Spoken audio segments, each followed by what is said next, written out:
Amados irmãos, queridos amigos, amadas irmãs e amigas em Jesus Cristo, tudo bem com vocês? Que a graça maravilhosa de Jesus Cristo, o grande amor de Deus e a doce comunhão do Espírito Santo esteja em você, esteja com você e com toda a tua família. Meu querido, minha querida, eu sou muito grato a Deus pela motivação, pela inspiração que Ele me dá de, na medida do possível, descer a este lugar que agora está a mais de 1 quilômetro da minha casa e vir aqui em meio à natureza, que agora não está tão bonita, porque nós estamos há 148 dias, 149 se não estou enganado, sem chuva. O clima em Brasília está terrível. Além das queimadas, está difícil respirar aqui. A não ser quando a gente chega num lugar desse aqui, que a gente passa momentos aqui, a gente aproveita esse ambiente de prazer, de alegria, de reflexão, para poder não só gravar a mensagem para vocês, para todos nós, mas também para aproveitar o som da natureza, a quietude do lugar e descansar um pouco a mente e o coração. Aliás, eu e você precisamos muito disso. Momentos de quietude ao redor da nossa casa, na nossa rua. Há muito barulho, há muitas vozes, há muitos problemas visíveis e a gente acaba se estressando, adoecemos até. Então, quando você tiver oportunidade, e sempre que você tiver oportunidade, separe um tempo para você ficar a sós consigo mesmo, em um ambiente onde você possa refletir, possa meditar, possa relaxar, desfrutando da natureza e desfrutando de você mesmo. Eu tenho esse pensamento comigo, que nós perdemos muito da nossa identidade porque nós gostamos de estar no meio da multidão. Gostamos de estar cercado pelo barulho, pelas inquietações e até pelas preocupações, porque isso faz com que a gente não pense, não reflita, não medite, não tenha comunhão com a gente mesmo e com Deus. E quando a gente perde essa reflexão, quando a gente perde essa comunhão, a gente está perdendo metade da nossa vida. Porque o que resta depois? Doenças, cansaço, estresse, ansiedade e tantos outros medos que nós desenvolvemos, que hoje, quando nós olhamos, passamos por uma pessoa, nós olhamos da cabeça aos pés para ela e temos medo uns dos outros. Eu estava vindo para cá e eu tomei uma rua diferente, que eu não tinha passado ainda por essa rua, para vir para cá, e cruzei com algumas pessoas e elas, é como se elas estivessem olhando para uma pessoa assim, que causa medo a elas. Hoje, até quando eu dou bom dia para uma pessoa que ela nem nunca me viu, ela toma um susto. As pessoas hoje estão alienadas. Que mundo é esse que você prefere o barulho, prefere a multidão para fugir de si mesmo? Pare de fugir de você mesmo. Encontre quietude, encontre paz. Porque é isso aí que vai fazer toda a diferença na sua vida. Separe tempo para você mesmo e para o seu Deus. Que você vai ver que a qualidade de vida, sua vida vai mudar. Você vai ter mais qualidade de vida, mais saúde, mais alegria, mais prazer. Aproveite esse momento aqui para deixar para todos nós essa reflexão. Deus é contigo. Oremos. Maravilhoso Deus, meu querido Pai, Criador dos céus e da terra, eu quero te agradecer, Senhor, pelo privilégio que eu tenho de, em alguns momentos da semana, poder estar aqui neste lugar, não apenas para gravar uma mensagem para mim, para os meus amigos, para os meus seguidores nas redes sociais, mas para estar contigo, em meio à natureza, ouvindo o som da natureza, o murmúrio das águas, o cochear dos insetos, o canto dos pássaros, o próprio som da natureza, as folhas caindo. Estamos num período em que as folhas estão caindo ainda. Temos um período muito seco aqui. A umidade do ar está aí cerca de 11 a 13%. Está difícil respirar neste lugar, Senhor. Mas nós queremos aqui, neste lugar, respirar uma atmosfera espiritual, respirar a Tua presença, respirar a presença do Espírito Santo e, Senhor, sentir a Tua mão tocando em cada um de nós. Não importa o lugar, eu disse na última mensagem, não importa as circunstâncias, que o Senhor alcance a cada pessoa que assistir a esta mensagem. Fala com ela, dirija a ela a Tua palavra, o Teu poder, manifesta a Tua glória a todos que assistirem a esta mensagem, Senhor.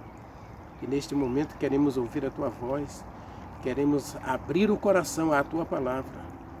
Mas, Senhor, temos problemas, temos dificuldades, lutas, temos ansiedades, medos, estresse e até doenças físicas.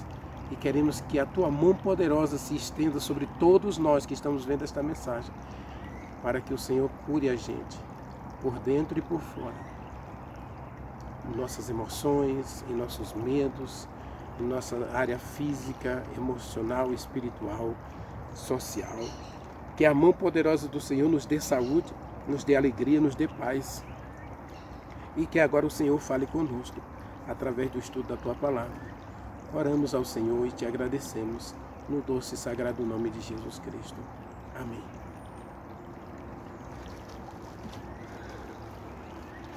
Meu querido, minha querida, vamos abrir a Bíblia em João, capítulo 5 de João, Evangelho de João, capítulo 5. Vamos falar um pouquinho sobre a cura de Betesda. Eu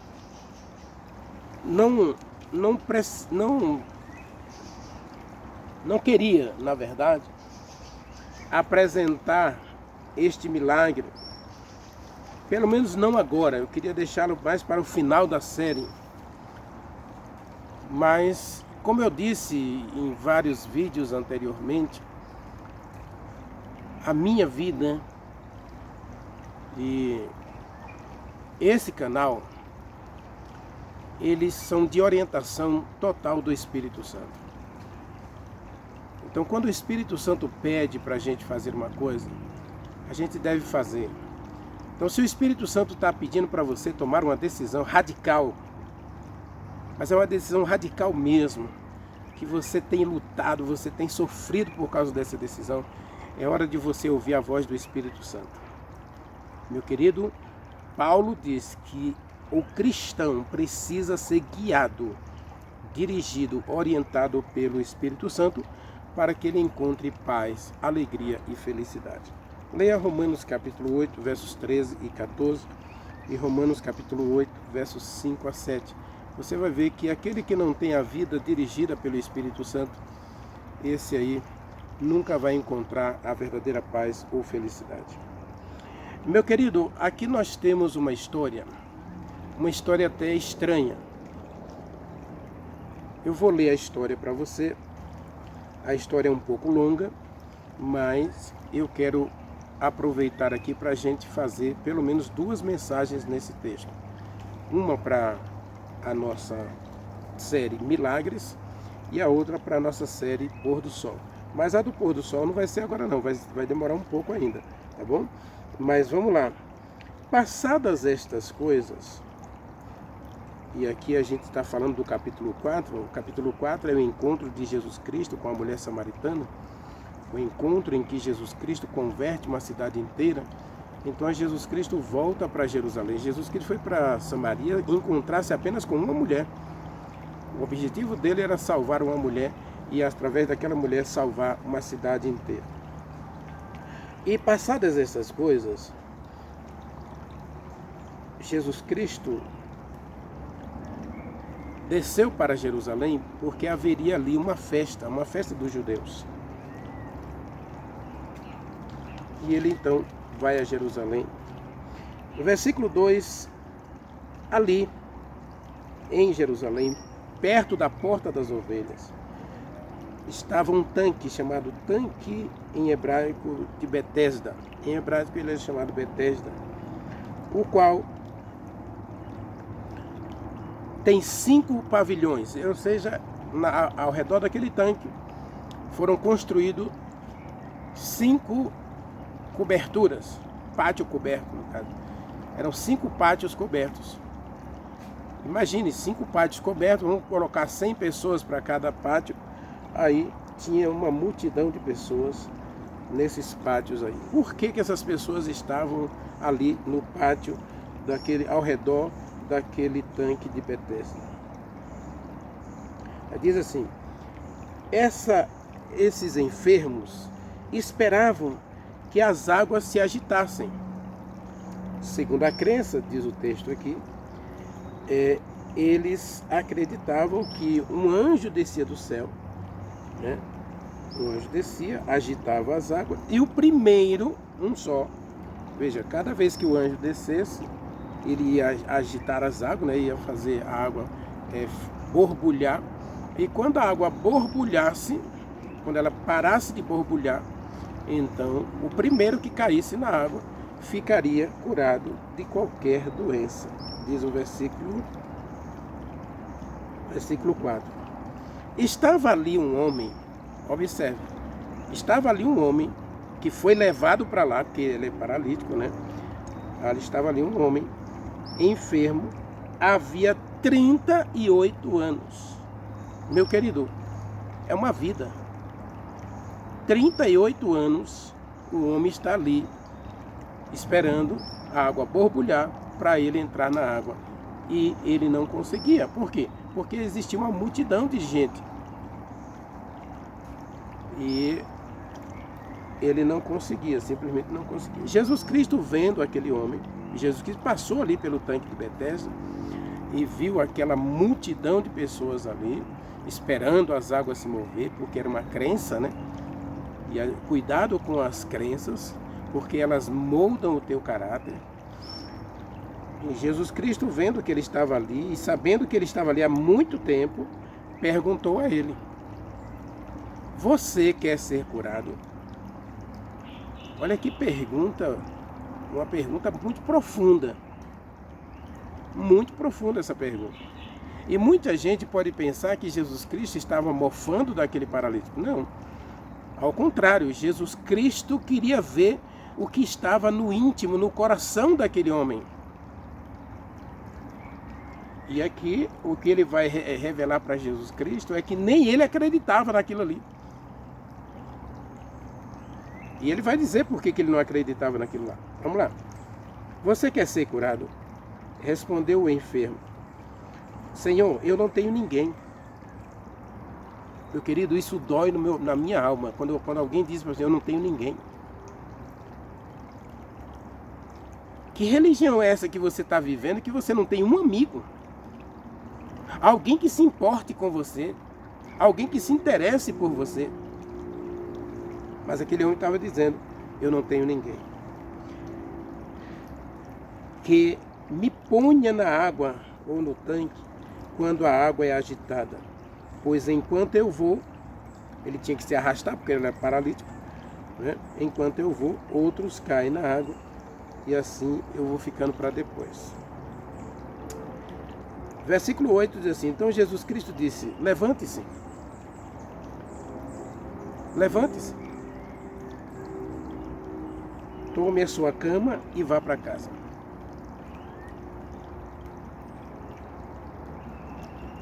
Mais uma vez, na nossa série Milagres, eu tenho que dizer para você, lógico que hoje eu vou trabalhar um pouco o rapaz. Não o milagre em si, mas eu vou trabalhar um pouco esse rapaz. Tá? Jesus Cristo dá uma ordem. E quando Deus fala, meu querido, quando Deus dá uma ordem, meu querido, é melhor a gente obedecer. Os mandamentos de Deus não são arbitrários.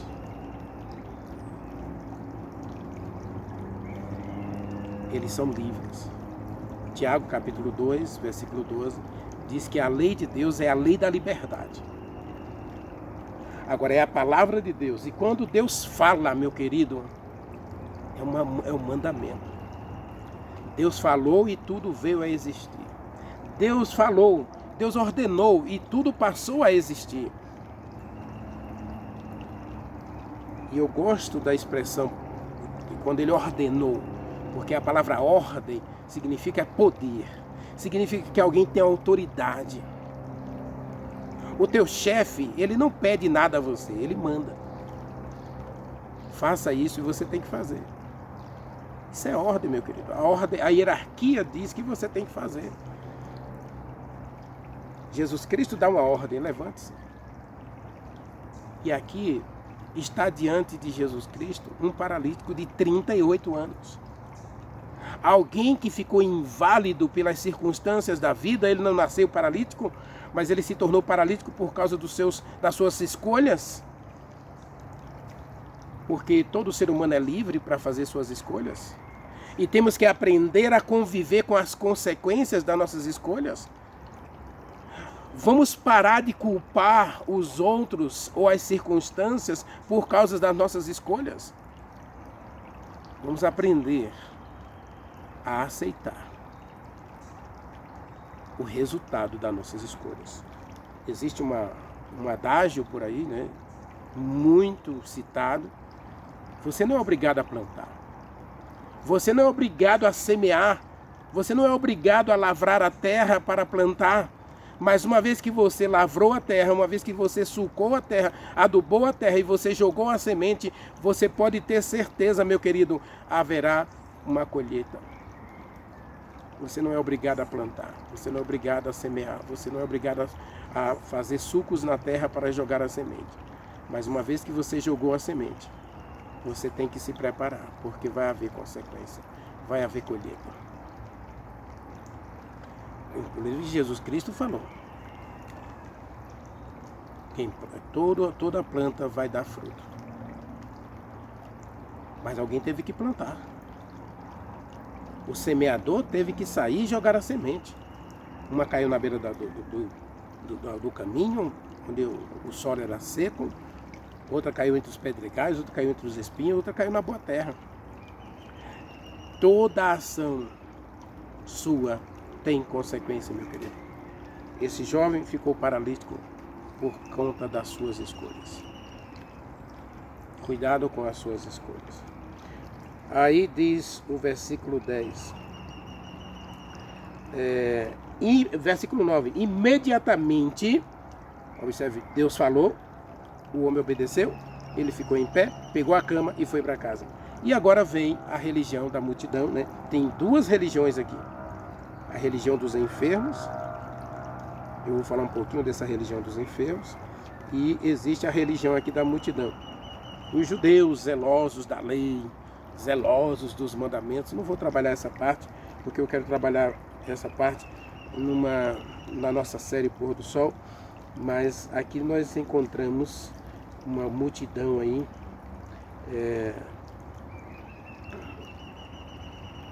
reclamando desse milagre de Jesus Cristo, porque o verso 9 termina dizendo que aquele dia era sábado. E aí algumas pessoas, versículo 10, você não pode carregar sua cama porque hoje é sábado. Você não pode isso porque Deus proíbe. Você não pode aquilo porque Deus não ama, Deus não gosta de quem faz isso. Cuidado com essa religião. Eu tenho medo dessa religião. Mas vamos lá, versículo 11, ao que ele respondeu. O mesmo que me curou foi o que disse, pegue a sua cama e vá para casa. Perguntaram, quem é ele? O homem disse, não sei. Mas o que fora curado disse, não sei. E por haver muita gente naquele lugar, Jesus Cristo, aí ele usa uma prerrogativa divina, ele se oculta no meio da multidão. E ninguém vai dizer que ele usou isso aqui para benefício próprio. Jesus Cristo não agiu em benefício próprio em momento nenhum, a menos que ele estivesse em perigo. Aqui, se ele não se oculta, não só a religião dos enfermos, mas a religião lá dos críticos, iriam apedrejá-lo. Pode ter certeza. Tá? Então, Jesus Cristo se oculta, e aí, mais tarde, Jesus Cristo vai encontrar esse homem no templo.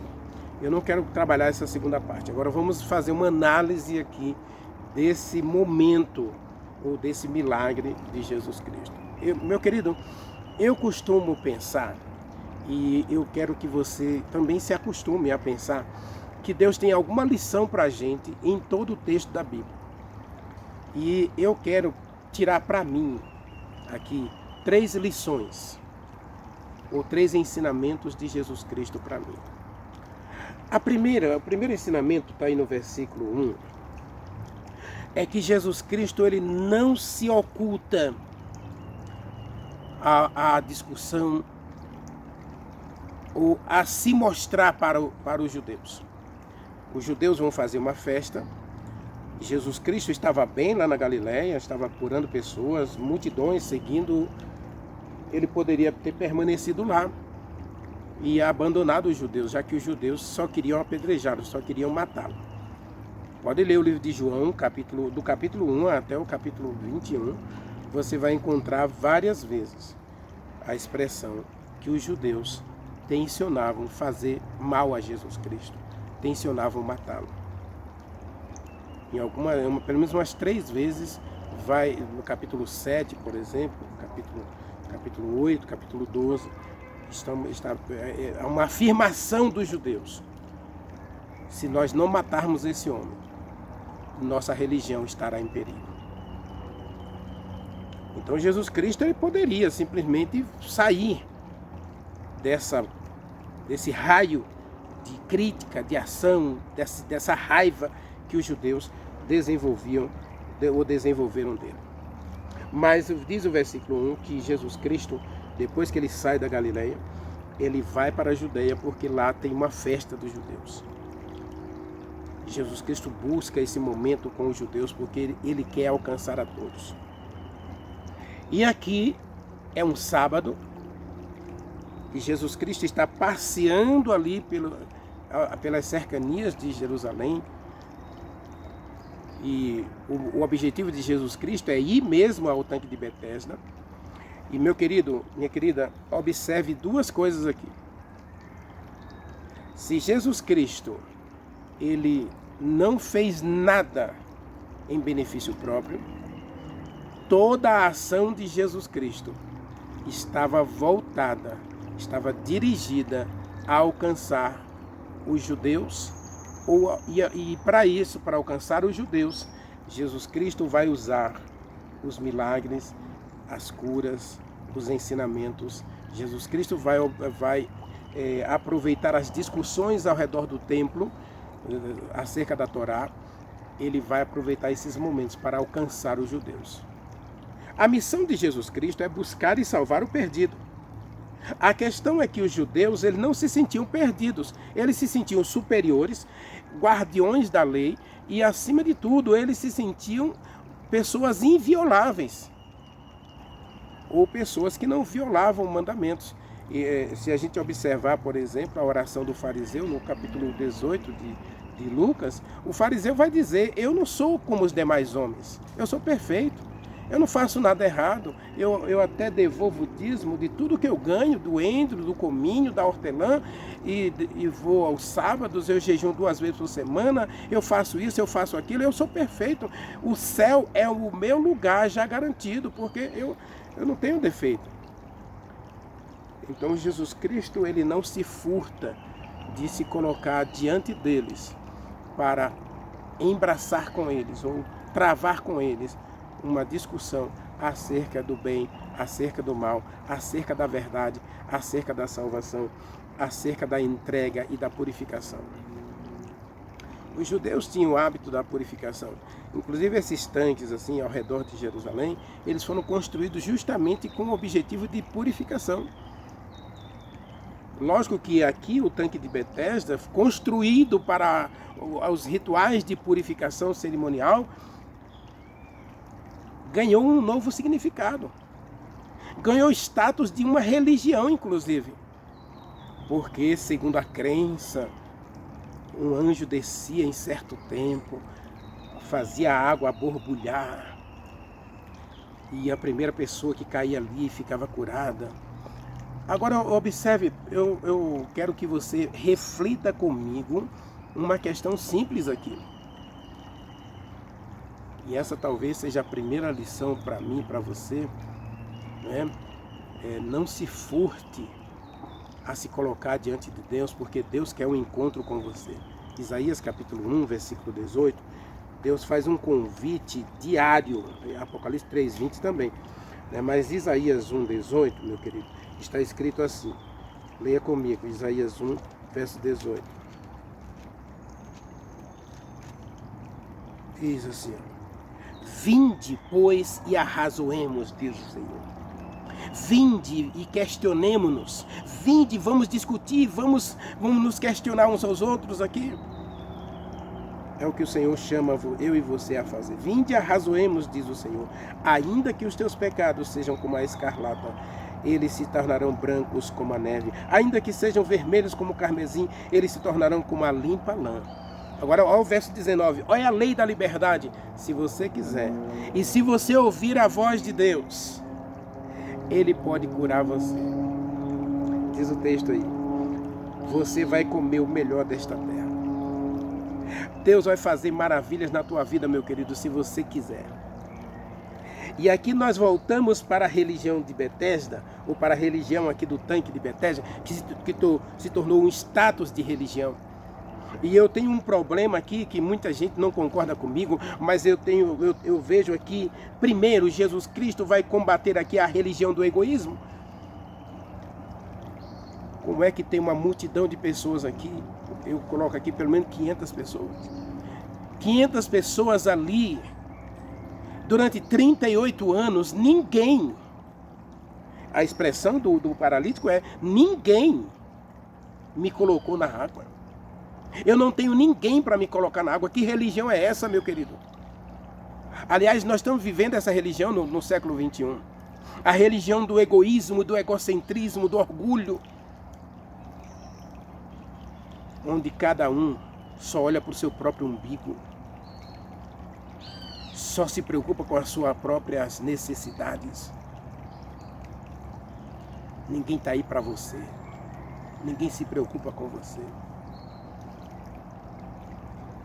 É capaz de você ir hoje à sua igreja, você entrar, sentar, ouvir sermão, ouvir música, ouvir oração e sair sem ninguém nem perguntar se você está bem. E nós também somos hipócritas, porque a nossa vida está um caco, nós estamos um lixo, estamos destruídos, estamos no fundo do poço e alguém chega para a gente e diz, você está bem? E nós somos tão hipócritas que dizemos, está tudo bem. Graças a Deus está tudo bem. Mas que mentira! Talvez essa religião ali de Betesda tem muito a nos ensinar por isso, porque a gente vive a hipocrisia religiosa, onde ninguém se interessa Nós esquecemos. Olha o que Paulo diz acerca da verdadeira religião.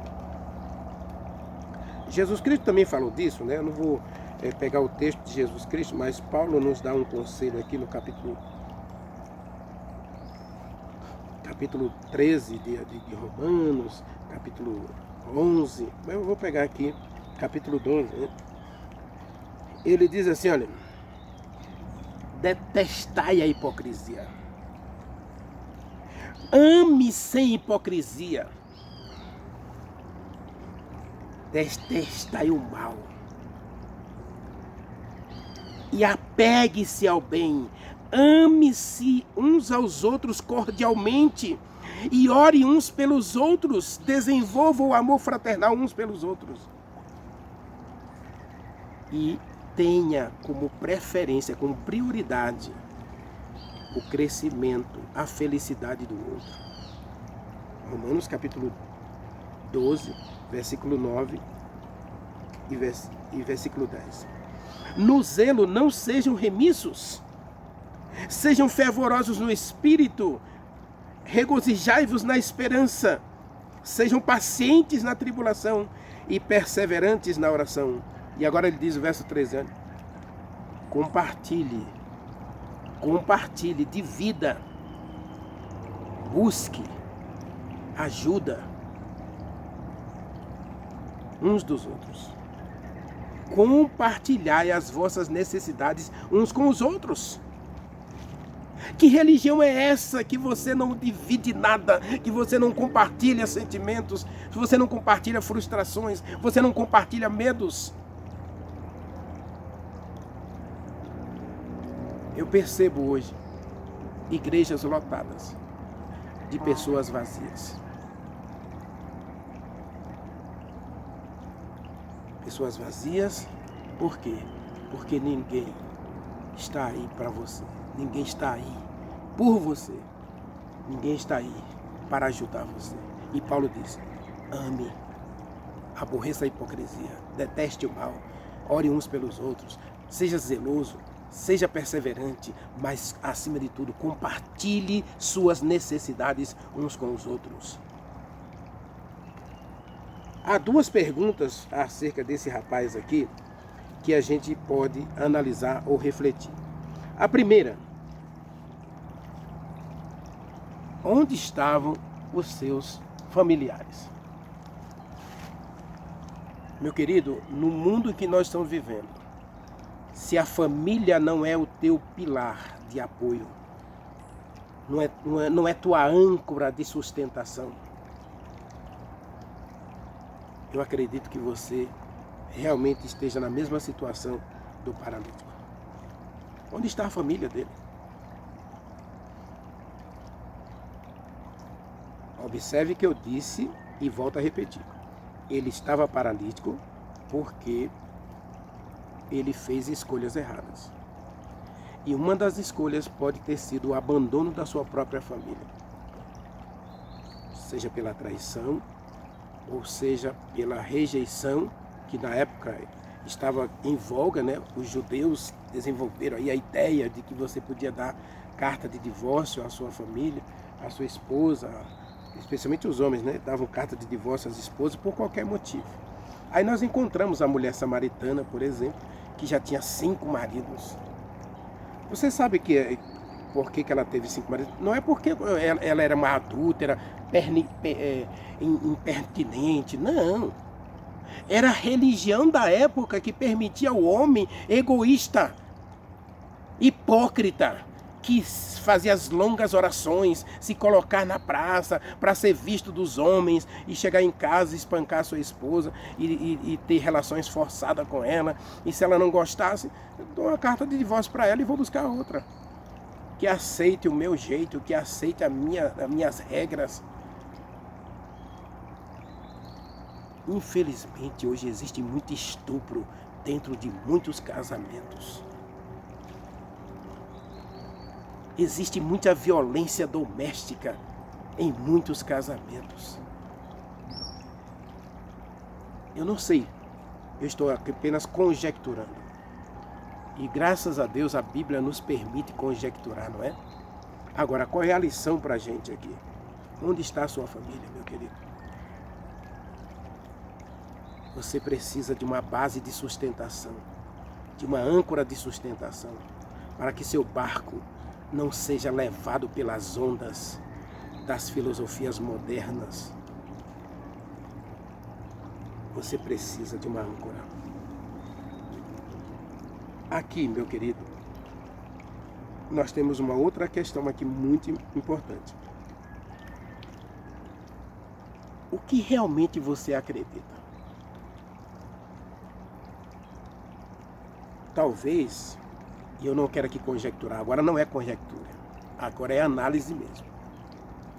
Observe que eu coloquei o tanque de Betesda como uma religião, né? Ela tomou status de religião. E o que acontece com uma religião é que ela tem doutrinas, elas têm ensinamentos. E quando você é doutrinado, quando você é ensinado a seguir mandamentos e regras de uma religião, você tem que ter o cuidado, porque elas podem estar ou não de acordo com a vontade de Deus. O grande e grave problema do cristianismo moderno, por exemplo, é que no século III, a igreja adotou a idolatria como parte do seu culto para evitar a perseguição. E de lá para cá, a religião moderna está mesclada pelo espiritismo, está mesclada pela idolatria. Muitas vezes nós somos muito taxativos em apontar o dedo para a religião dos outros, dizendo que eles estão fazendo errado, porque eles fazem assim, assim, assim. E nós? Quando você diz, por exemplo, que a pessoa, o seu ente querido que morreu, já está no céu, isso é uma doutrina espírita, demoníaca até, que não está na Bíblia. Jesus Cristo diz que todo morto vai sair da sepultura. Ele não vai descer do céu, não. Diz o livro de Isaías que onde estiver o cadáver, aí vai haver ressurreição. O livro de Apocalipse diz que se o cadáver foi jogado no mar, se ele foi transformado em cinza, se hoje ele está numa urna, porque ele foi cremado, ele vai ressuscitar da urna. Não existe vida após a morte. Existe ressurreição após a morte. Então, se a sua religião ensina uma crença e você vive essa crença, olha, esse homem está vivendo uma religião de 38 anos, acreditando numa mentira durante 38 anos. E Jesus Cristo agora aqui não chega para criticar a religião dele. Aliás, uma coisa que eu amo em Jesus Cristo é que ele não critica o que você está fazendo. E eu já disse nesse canal aqui, inúmeras vezes, Deus não está preocupado com o que você está fazendo. Isso não mexe com Deus. Isso não incomoda a Deus. O que incomoda a Deus é você continuar fazendo o que você está fazendo. É você não permitir ao Espírito Santo fazer uma mudança no teu caráter, na tua vida, porque você continua preso a uma crença equivocada. E existe hoje muitos cristãos sinceramente equivocados. Quantos cristãos hoje estão presos a religiões, ensinos e regras e mandamentos em igrejas simplesmente por causa da ignorância de não abrir a palavra de Deus, de não buscar a Deus? Por que não questionar essa religião? Por que não questionar esse tanque? O homem estava ali há 38 anos sem questionar seu tanque, sem questionar sua igreja. Meu querido, minha querida, cuidado com a religião do comodismo, onde você aceita tudo e não questiona nada. Eu volto a citar Isaías capítulo 1. Vinde, vamos questionar. Questione as suas crenças. Avalie suas crenças. Esse homem teve 38 anos para autoavaliar-se e avaliar suas crenças. E talvez ele não precisasse de Jesus Cristo aparecer ali para realizar um milagre na vida dele. Porque Jesus Cristo vai dizer na sequência para ele aí: cuide com as suas escolhas para não acontecer coisa pior com você. Eu vou achar o texto aqui e vou mostrar para você. Tá bem?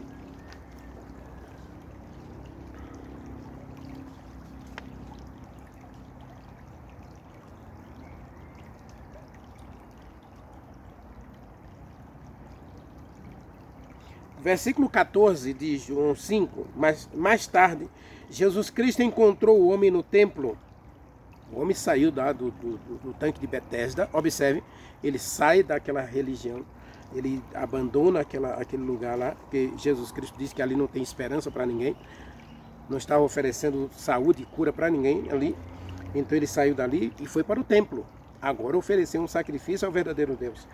E aí Jesus Cristo o encontra no templo, versículo 14, e Jesus Cristo diz: cuide, observe, preste atenção no que você escolhe, no que você vive, para que não te aconteça coisa pior. Cuidado com as tuas escolhas, porque elas te levarão a algum destino. Meu querido, Jesus Cristo pede para você avaliar você mesmo, as suas escolhas, mas avalie também suas crenças.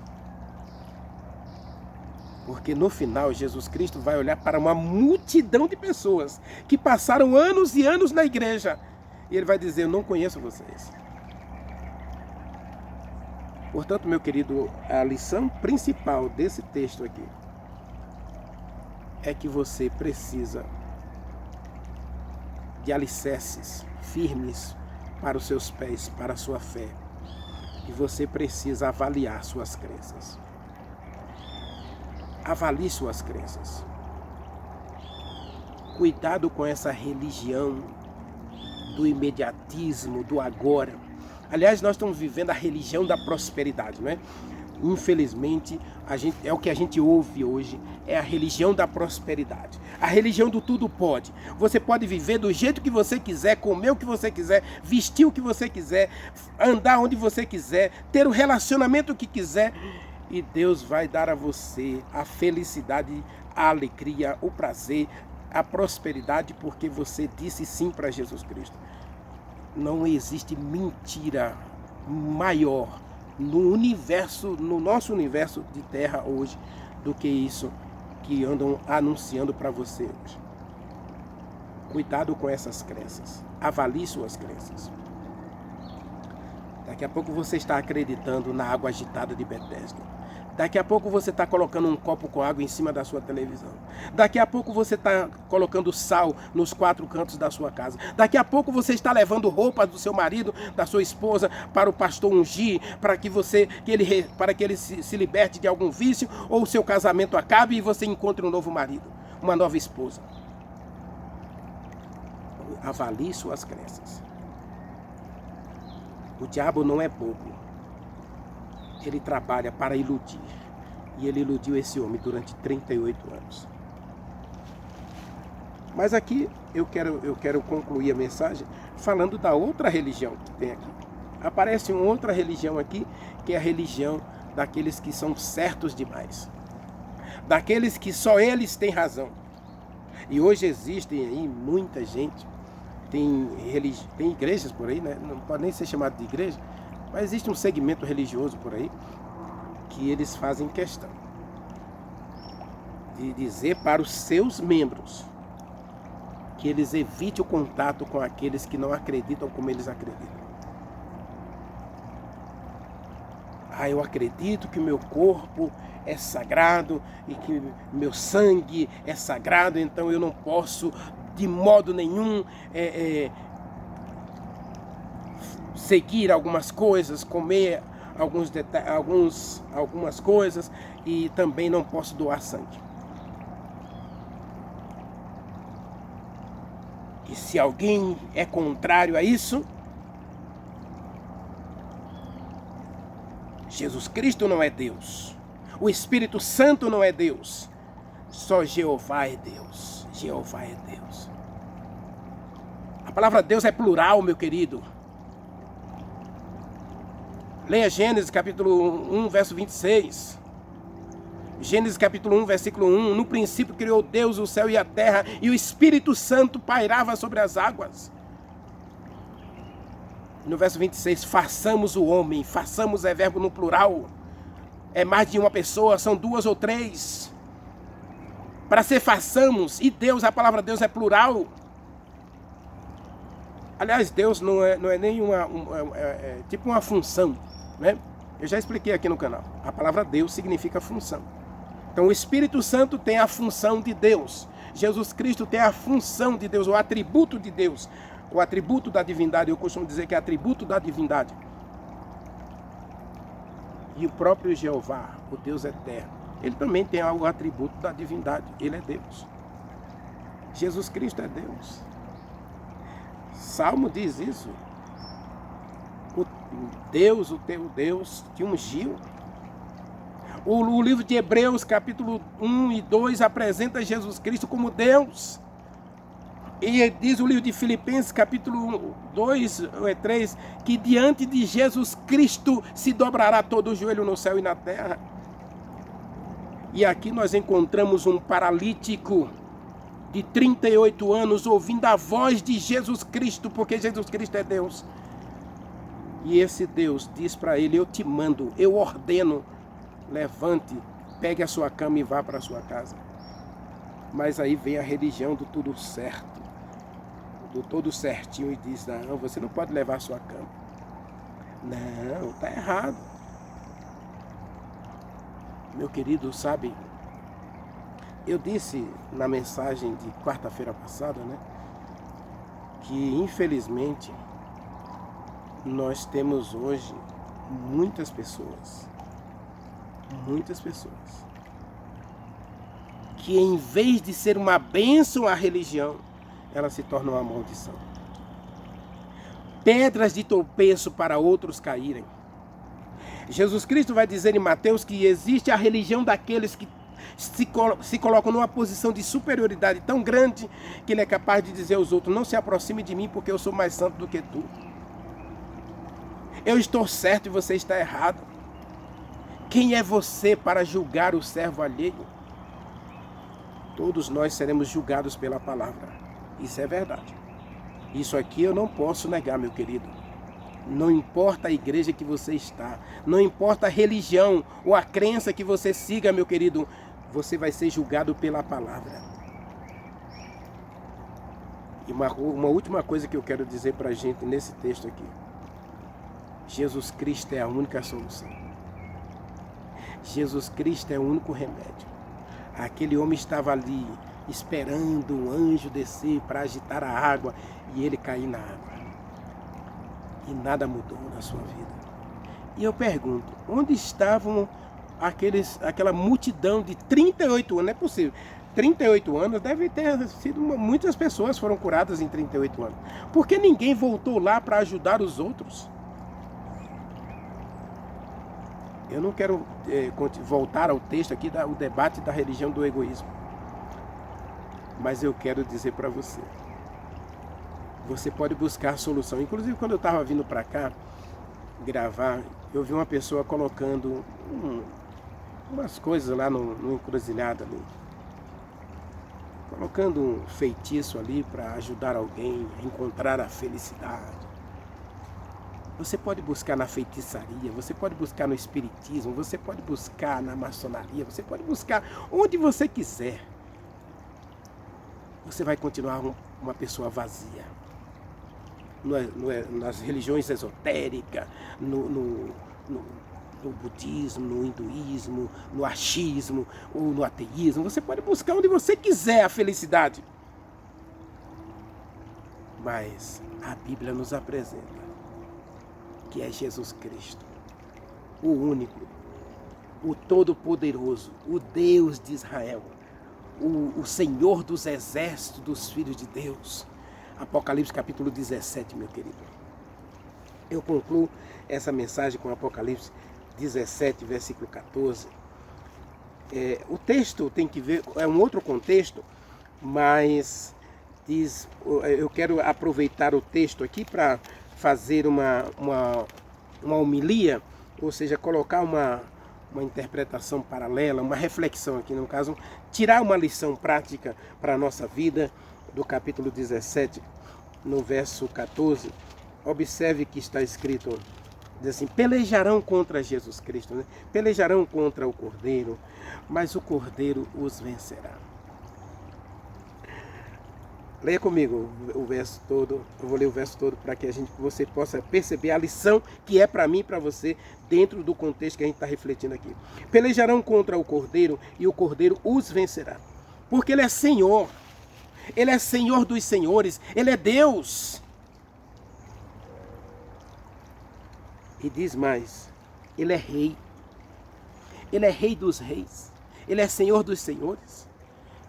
E agora diz, olha para mim, diz o final do texto, se Jesus Cristo é Senhor, se Ele é Rei dos reis, Ele é Deus, o universo está nas mãos dEle, Ele é o único, Ele é capaz de mudar a tua história, Ele é capaz de mudar a tua vida, Ele é capaz de resolver todos os teus problemas, se Ele quiser. E se for para a honra e glória dEle. O paralítico de Betesda, a lição não era nem tanto para o paralítico, a lição era para as duas religiões, a religião dos enfermos e a religião dos críticos, a religião dos certinhos demais. Jesus Cristo vai dizer que Ele é o único que pode tirar você de falsas crenças, de falsos ensinos. Ele é o único que é capaz de tirar você até da igreja que diz que está tudo certo. Que Ele é a única, que Ele é toda a verdade. A igreja de Deus, diz Timóteo, ela é a coluna e baluarte da verdade. Mas a igreja, meu querido, ela não está acima das prerrogativas divinas. Deus ama a igreja, Deus ama as regras, Deus ama os mandamentos. Mas Ele ama mais ainda o pecador. Por isso Jesus Cristo veio e Ele se fez pecado para salvar o pecador, para libertar o pecador das regras, dos mandamentos que o condenaram. Jesus que não vai condenar a lei, Jesus que não vai mudar a lei, Jesus que não vai alterar a lei. Para com isso, Jesus Cristo está aqui para mostrar que o papel da lei é julgar você justamente. E se a lei diz para você que você está errado, Jesus Cristo diz que o sangue dele te purifica de todo o pecado. A justiça de Jesus Cristo te purifica de todo o pecado. Aquele homem estava paralítico por causa das suas escolhas. E agora Jesus Cristo vem consertar as escolhas daquele homem e dar a ele a verdadeira felicidade. Jesus Cristo está disposto a dar a você a verdadeira felicidade. Ore comigo. Maravilhoso Deus, meu querido Pai, Criador dos céus e da terra. Estamos diante de Ti, meu Deus. E é diante de Ti que desejamos viver para todo sempre. Nada somos sem Ti e sem Ti nada podemos fazer. Mas colocamos a nossa vida em Tuas mãos, Te pedindo que hoje o Senhor nos tire dessa religião do egoísmo ou dessa religião que a gente simplesmente olha para os outros com um olhar de superioridade, achando que os outros são tudo inferiores a nós mesmos. Tenha misericórdia de nós, converta o nosso coração e nos liberta de todos os nossos medos, ansiedades e incertezas, dessas falsas crenças. Nos liberta, Senhor, das doenças, das enfermidades e dos problemas. Dá-nos a alegria de ter um encontro pessoal com Jesus Cristo, como o paralítico de Betesda. Que possamos sair da nossa Betesda para a verdadeira religião, do verdadeiro relacionamento com Jesus Cristo. Que nós possamos sair da nossa Betesda para viver uma experiência real com Jesus Cristo. Dá-nos a verdadeira cura, Senhor. Tira de nós tudo que é errado, tudo que é mal, tudo que nos separa de Ti. Dá-nos a alegria de viver a verdadeira religião, dos verdadeiros ensinos da Tua palavra. Nós Te adoramos e agradecemos no doce e sagrado nome de Jesus Cristo, no poder do Espírito Santo. Amém. Amém.